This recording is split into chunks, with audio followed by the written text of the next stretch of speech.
Hey there, science fans! Today, we're diving deep into the fascinating world of bone ossification. Ever wonder how our bodies go from tiny little things to big, strong humans? It's all thanks to our bones and how they form. Ossification is the process of making those bones. Our skeletons are strong and supportive, but they start as something much softer. Bones provide structure, protect our organs, and allow us to move. Without bones, we'd be just a puddle of skin and organs. Pretty important, right? But how do we get from soft and squishy to strong and sturdy? That's where ossification comes in. It's like building a house. But instead of bricks and mortar, we use cells and minerals. There are two main types of ossification, intramembranous and endochondral. Let's explore them.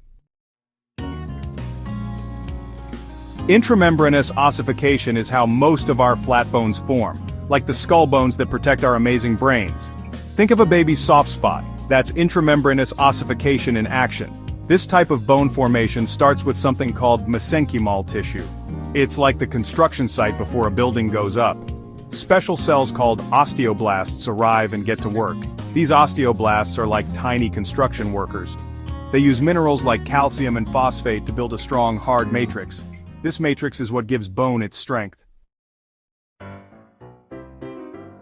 Endochondral ossification is how most of our long bones form, like the femur in our leg or the humerus in our arm.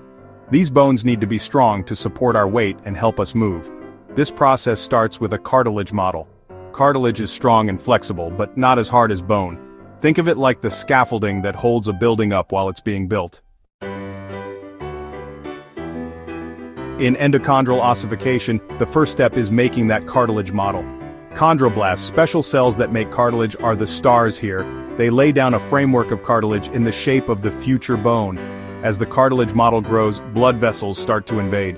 These blood vessels bring in more of those busy osteoblasts, ready to transform the cartilage into bone. It's like bringing in the heavy-duty construction crew.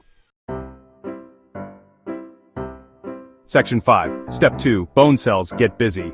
The osteoblasts get to work, depositing bone matrix on top of the cartilage framework. They start in the middle of the bone and work their way out. This creates a primary ossification center. As the bone matrix forms, the cartilage in the center starts to break down. This makes space for something called the medullary cavity, which will eventually house bone marrow. Bone marrow is super important because it makes our blood cells. Section 6. Step 3. Growing up and out. While the primary ossification center is busy in the middle of the bone, secondary ossification centers form at the ends of the bone. These centers help the bone grow longer. Between the primary and secondary ossification centers, there's a special area called the growth plate. This is where cartilage continues to grow, allowing the bone to lengthen throughout childhood and adolescence. Section 7. The role of ossification in growth and repair.